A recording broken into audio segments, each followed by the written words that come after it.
Hello friends, नमस्कार। एक बार फिर से आप लोगों का स्वागत है आपके YouTube channel YouTube with Pragati academy में।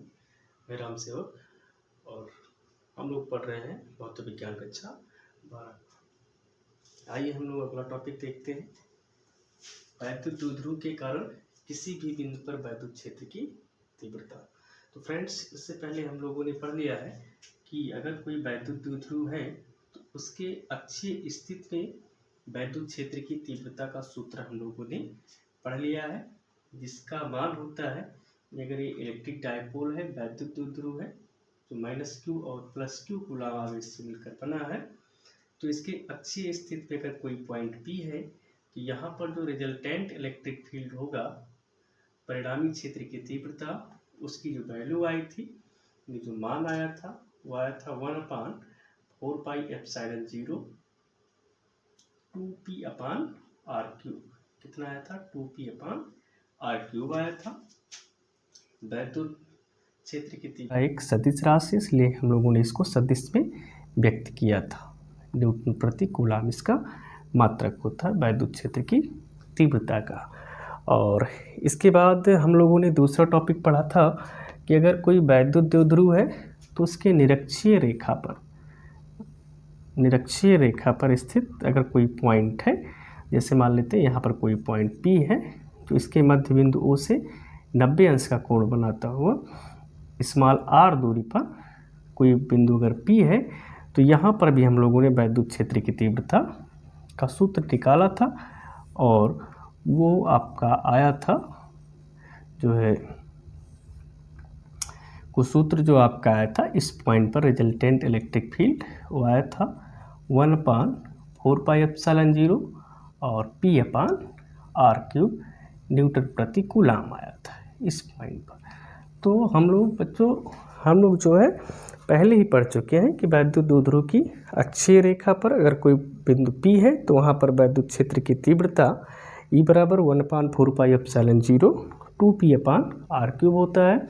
और निरक्षीय स्थिति में अगर कोई बिंदु P है तो इसका जो रिजल्टेंट इलेक्ट्रिक फील्ड होता है वो जो है होता है क्या, E = 1/4πε0 p/r3 होता है। तो ये हम लोगों ने पढ़ लिया था, ठीक है। और इसकी जो दिशा आएगी, यानी परिणामी क्षेत्र की तीव्रता की जो दिशा आएगी वो इस साइड में रहेगी जब अक्षीय स्थिति में रहेगा, और जब निरक्षीय स्थिति में रहेगा तो इलेक्ट्रिक डायपोल मोमेंट के विपरीत दिशा में, यानी इस दिशा में क्षेत्र की तीव्रता का मान आएगा। अब इसके बाद हम लोग अगला टॉपिक पढ़ेंगे कि अगर कोई वैद्युत द्विध्रुव है तो उसके अक्षीय और निरक्षीय स्थिति में नहीं, किसी ऐसे बिंदु पर स्थित हो जो ना उसके अक्ष के अनुदिश हो और ना ही निरक्ष पर हो, ठीक है। और वो क्या बना रहा हो, इसके अक्ष से थीटा कोण बना रहा हो, और कोई बिंदु अगर P है यहाँ पर, तो यहाँ पर हमें वैद्युत क्षेत्र की तीव्रता का मान ज्ञात करना है। तो हम लोग कैसे ज्ञात करेंगे? तो यहाँ चित्र में जैसा कि आप लोग देख सकते हैं, एक वैद्युत द्विध्रुव AB है जो -q और +q कूलम आवेशों से मिलकर बना है, जिसके बीच की अल्प दूरी 2l है। हम लोग जानते हैं कि वैद्युत द्विध्रुव के आघूर्ण की जो दिशा होती है माइनस आवेश से प्लस आवेश की ओर होती है, इसलिए यहाँ से जो वैद्युत द्विध्रुव आघूर्ण P होगा उसकी डायरेक्शन ये है। हम लोग को निकालना कहाँ है, इस बिंदु P पर वैद्युत क्षेत्र की तीव्रता का मान ज्ञात करना है। अब चूंकि जो वैद्युत द्विध्रुव का आघूर्ण होता है एक सदिश राशि होती है। अगर कोई सदिश राशि है तो उसको हम दो घटकों में वियोजित कर सकते हैं, यानी यहाँ जो P है इसके दो घटक हो सकते हैं। एक हो सकता है बिंदु P के अनुदिश घटक, यानी बिंदु P की ओर, जिसको हम लोग P cos थीटा नाम दिए हैं, और एक इसका घटक हो जाएगा बिंदु P के लंबवत घटक, जिसको हम लोग P sin थीटा कहेंगे। इसके अनुदिश घटक यानी P cos थीटा के कारण बिंदु P पर जो क्षेत्र की तीव्रता होगी वो E1 होगा, ठीक। बिंदु P पर जो P cos थीटा के कारण क्षेत्र की तीव्रता होगी वो E1 होगा, और जो इसके वैद्युत ये जो है इसके लंबवत घटक के कारण, यानी वैद्युत द्विध्रुव आघूर्ण के लंबवत घटक के कारण जो बिंदु P पर क्षेत्र की तीव्रता होगी उसे हम E2 मान लेंगे। ये P cos थीटा की जो डायरेक्शन होगी इसके अनुदिश होगी, क्योंकि अगर किसी इलेक्ट्रिक डायपोल यानी वैद्युत द्विध्रुव के अक्ष के अनुदिश अगर कोई पॉइंट है तो वहाँ पर जो वैद्युत द्विध्रुव के आघूर्ण की जो दिशा होती है वो कहाँ होती है, माइनस आवेश से प्लस आवेश की ओर, और जो वैद्युत क्षेत्र की तीव्रता आती है उसकी भी दिशा होती है प्लस से माइनस की ओर ही होती है। ठीक है, इसलिए यहाँ पर ये जो इसका क्षैतिज घटक यानी इसके अक्ष के अनुदिश है, इसलिए क्षेत्र की तीव्रता की दिशा ये होगी। और यहाँ पर अगर देखें तो अगर कोई निरक्षीय रेखा पर स्थित कोई बिंदु P है तो यहाँ पर वैद्युत द्विध्रुव का आघूर्ण जो है उसकी दिशा तो माइनस से प्लस की ओर होगी, लेकिन इस पॉइंट पर जो वैद्युत क्षेत्र की तीव्रता है उसकी जो दिशा आई है वो प्लस आवेश से माइनस आवेश के समांतर आई, यानी इस दिशा में है। ठीक, इसके ठीक उल्टे 180 अंश का कोण बनाता हुआ है। इसलिए यहाँ पर ये जो दूसरा इलेक्ट्रिक डायपोल मोमेंट का जो कंपोनेंट है, वैद्युत द्विध्रुव आघूर्ण P का जो दूसरा कंपोनेंट है perpendicular to the point P के जो लंबवत घटक है इसके कारण जो क्षेत्र की तीव्रता होगी, क्योंकि यहाँ पर अगर देखें तो इसकी डायरेक्शन क्या होगी, ये माइनस से प्लस की ओर, और यहाँ पर क्षेत्र की तीव्रता की दिशा क्या होगी, इसके विपरीत यानी ऊपर की ओर होगी।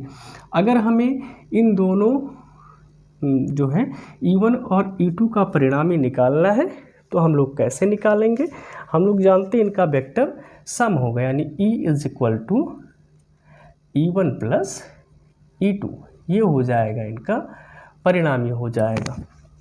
अब देखिए अगर हम E1 का मान निकालें, E1 को लिखें तो हम क्या लिख सकते हैं, हम लिखेंगे E1 बराबर ये हो जाएगा 1/4πε0 और 2p/r क्यूब होता है। ठीक है, ये होता है अक्षीय स्थिति में है ना, इसके वैद्युत द्विध्रुव के अक्ष के अनुदिश अगर कोई पॉइंट है तब होता है। क्योंकि यहाँ पर वैद्युत द्विध्रुव का आघूर्ण जो है वो P नहीं है, वो P cos थीटा है, इसलिए यहाँ पर लिख देंगे P cos थीटा। ये हो जाएगा आप इक्वेशन फर्स्ट। और यहाँ पर जो ऊर्ध्वाधर घटक के कारण वैद्युत क्षेत्र की तीव्रता होगी उसे हम लोग E2 कहेंगे, और E2 हो जाएगा 1/4πε0 और ये होता है P/r क्यूब होता है। लेकिन यहाँ पर तो इसका वैद्युत द्विध्रुव आघूर्ण का जो कंपोनेंट है, इसका जो घटक है वो P ना होकर P sin थीटा है, इसलिए इसे लिखेंगे हम लोग P sin थीटा न्यूटन प्रति कूलम, इसका भी मात्रक और इसका भी मात्रक न्यूटन प्रति कूलम आएगा। इस तरह से अगर हमें E निकालना है तो E इज इक्वल टू हम लोग करेंगे √E1 square plus E2 square, E1 square plus E2 square, और इसका रिजल्टेंट इलेक्ट्रिक फील्ड इंटेंसिटी बिंदु P पर निकल जाएगा।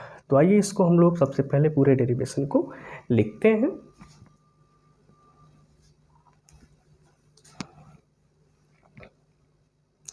यहाँ लिखेंगे माना एक वैद्युत द्विध्रुव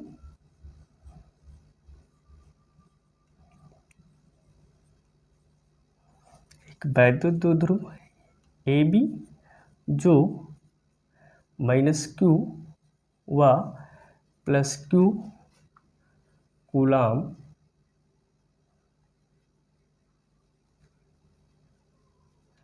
आवेशों से मिलकर बना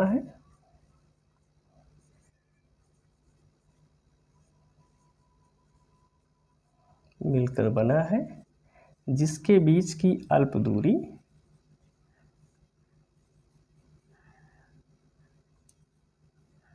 जिसके बीच की अल्प दूरी 2L है। या उसके बाद दूसरी लाइन से लिखेंगे कि माना वैद्युत द्विध्रुव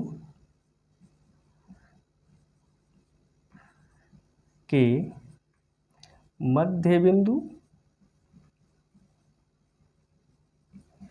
यहाँ पर ये क्या है, इसका मिड पॉइंट है, इसे हम लोग क्या मान लेंगे, O मान लेंगे। वैद्युत द्विध्रुव के मध्य बिंदु O से थीटा कोण बनाते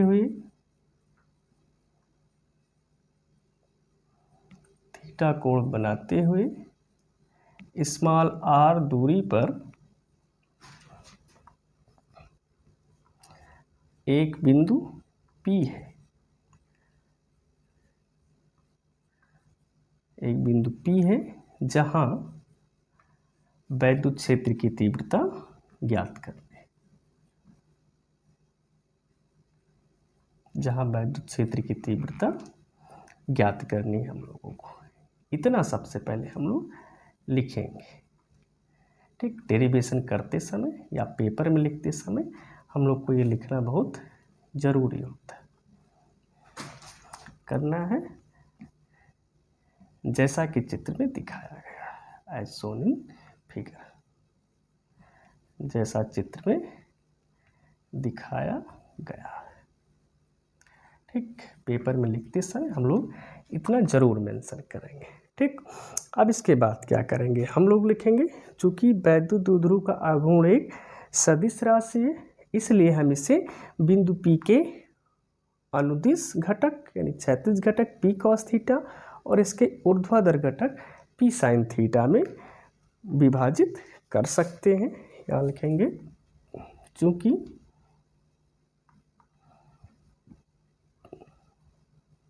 वैद्युत द्विध्रुव आघूर्ण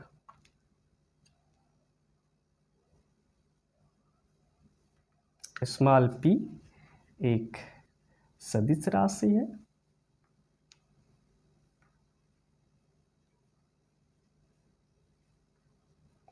इसलिए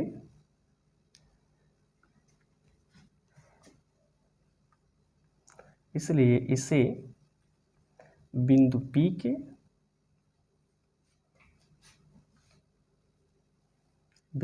के अनुदिश P cos थीटा तथा लंबवत घटक P sin थीटा में वियोजित किया जा सकता है, वियोजित किया जा सकता है,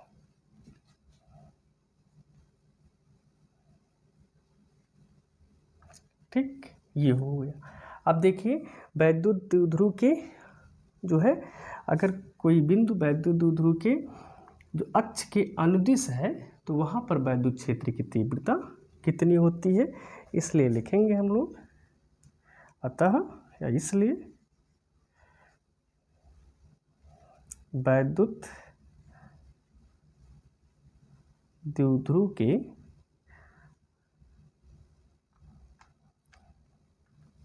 अनुदिश घटक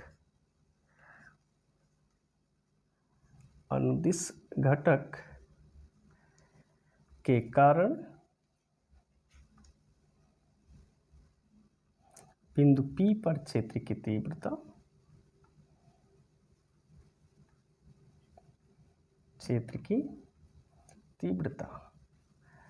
तो हम लोग जानते हैं, इसे हम लोगों ने माना है क्या, E1 माना है। और हम लोग जानते हैं कि वैद्युत द्विध्रुव के क्षेत्र के अनुदिश यानी उसकी अक्षीय स्थिति पर जो वैद्युत क्षेत्र की तीव्रता होती है 1/4πε0 2p/r³ होता है। अब चूंकि यहाँ पर जो वैद्युत द्विध्रुव का आघूर्ण है वो P नहीं है, कितना है, P cos थीटा है, इसलिए यहाँ लिख देंगे हम लोग P cos थीटा न्यूटन प्रति कूलम। समीकरण 1 हो जाएगा। इसी प्रकार से हम लोग लिखेंगे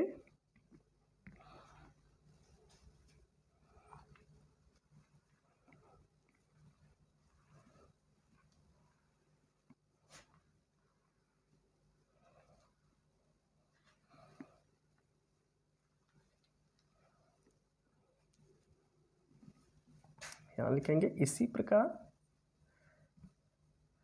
ऊर्ध्वाधर घटक या लंबवत घटक भी इसे हम लोग कहते हैं, ऊर्ध्वाधर घटक के कारण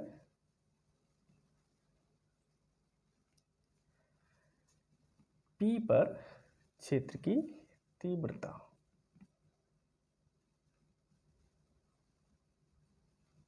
क्षेत्र की तीव्रता। अब देखिए ये ऊर्ध्वाधर घटक जो बिंदु P का है, इसके निरक्षीय स्थिति में ये पॉइंट P है। तो निरक्षीय स्थिति में जो होता है वैद्युत क्षेत्र की तीव्रता होता है, इसे हम लोगों ने E2 माना है, और ये होता है 1/4πε0 P/r³ न्यूटन प्रति कूलम। अब चूंकि यहाँ जो वैद्युत द्विध्रुव का आघूर्ण है वो P नहीं है, P साइन थीटा है, इसलिए यहाँ पर ये हो जाएगा P साइन थीटा और न्यूटन प्रति कूलम। अब हम लोग को क्या निकालना है, बिंदु P पर परिणामी क्षेत्र की तीव्रता।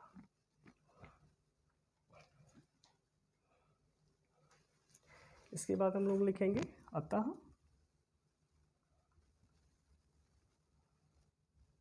बिंदु P पर परिणामी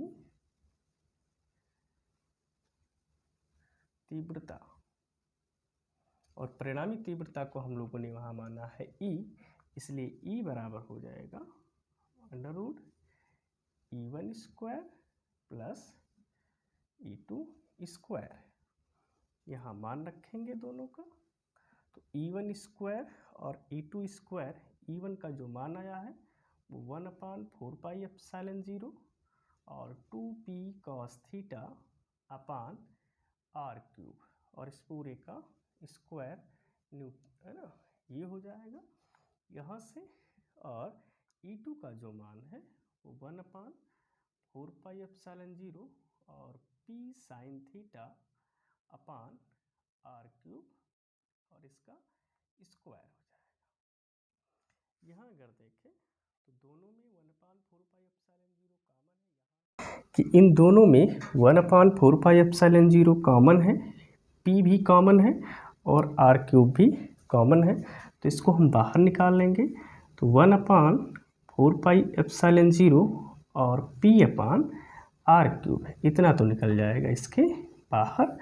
बाकी इसका स्क्वायर करेंगे, किसका, यहाँ से 2 यानी 2 cos थीटा का स्क्वायर अंदर बचेगा, और यहाँ बचेगा केवल साइन थीटा का स्क्वायर। ठीक, यहाँ से इसको 1/4πε0 P/r³, और यहाँ से अगर इसको हल करें तो यहाँ इसका स्क्वायर हो जाएगा, तो 2 का स्क्वायर 4 और cos थीटा का स्क्वायर cos स्क्वायर थीटा, और यहाँ से साइन थीटा का स्क्वायर तो हो जाएगा ये साइन स्क्वायर थीटा। इसको अगर यहाँ पर थोड़ा सा और हल करें हम, तो इसको लिख सकते हैं E = 1/4πε0 P/r³, और यहाँ इसको लिख सकते हैं 4 cos स्क्वायर थीटा, और साइन स्क्वायर थीटा को लिख सकते हैं 1 - cos स्क्वायर थीटा। यहाँ से E = हो जाएगा 1/4πε0 P/r³। यहाँ अगर ध्यान दें तो 4 cos स्क्वायर थीटा में से अगर cos स्क्वायर थीटा घट जाएगा तो बचेगा 3 cos स्क्वायर थीटा। ठीक है, यानी 4 cos स्क्वायर थीटा में से अगर हम केवल cos स्क्वायर थीटा को घटा देंगे तो क्या बचेगा, 3 cos स्क्वायर थीटा बचेगा, और उसके बाद +1 बचेगा। तो ये आ जाएगा आप लोग का वैद्युत क्षेत्र की तीव्रता एट एनी पॉइंट, यानी न तो निरक्षीय स्थिति में और न ही अक्षीय स्थिति में, किसी भी बिंदु पर अगर हमें वैद्युत क्षेत्र की तीव्रता निकालना हो वैद्युत द्विध्रुव के कारण, तो इस फार्मूले की सहायता से विशेष परिस्थितियाँ, इसको हम लोग स्पेशल केस कहते हैं। और यहाँ पर पहला है, अगर इसे हमें ये पॉइंट P यहाँ ना होकर इसके अक्षीय स्थिति में कहीं होता, इसका मतलब ये थीटा जो हो जाता वो 0 हो जाता। ठीक, यदि थीटा = क्या हो जाए 0 डिग्री, तब यहाँ से देखें E बराबर कितना हो जाएगा, ये हो जाएगा 1/4πε0 P/r³, और अंदर में 3, और अगर 0 डिग्री हो जाएगा तो cos 0 का मान 1 होता है। ठीक, cos 0 का मान कितना होता है, 1 होता है, और +1, इसे हम लोग क्या लिखेंगे 1/4πε0 P/r³ आर क्यूब, और यहाँ से 3 एकम 3 और 1 4, और 4 का वर्गमूल लेंगे तो कितना आएगा, 2 आएगा। यानी ई बराबर हो जाएगा 1/4πε0 2p/r³ न्यूटन प्रति कूलाम। ठीक है, यहाँ दोस्तों हम लोग देख सकते हैं कि अक्षीय स्थिति में जो वैद्युत क्षेत्र की तीव्रता का सूत्र हम लोगों ने निकाला था वो यही आया था। ठीक, दूसरे केस के बारे में अगर डिस्कस करें कि ये थीटा ना होकर 90 डिग्री हो, कितना हो, थीटा ना होकर 90 डिग्री, यानी इसके निरक्षीय स्थिति पर हो, क्या लिख सकते हैं, यदि theta is equal to 90 degree, तब यहाँ देखिए हम लोग रखेंगे E is equal to 1/4πε0 p/r³, और यहाँ से 3 और cos square 90 degree plus 1, cos 90 का मान 0, अगर ये 0 हो गया तो 3 से गुणा करेंगे, 0 में 0, अंदर कितना बचेगा 1, और 1 का स्क्वायर रूट 1 हो जाएगा, इसलिए E बराबर हो जाएगा कितना, 1/4πε0 p/r³ न्यूटन प्रति कूलाम।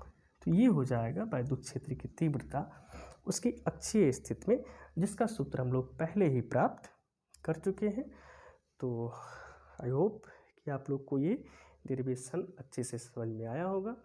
अगर आप लोग को हमारा ये वीडियो पसंद आया तो इसे लाइक करें, सब्सक्राइब करें और अपने दोस्तों के साथ ज़रूर शेयर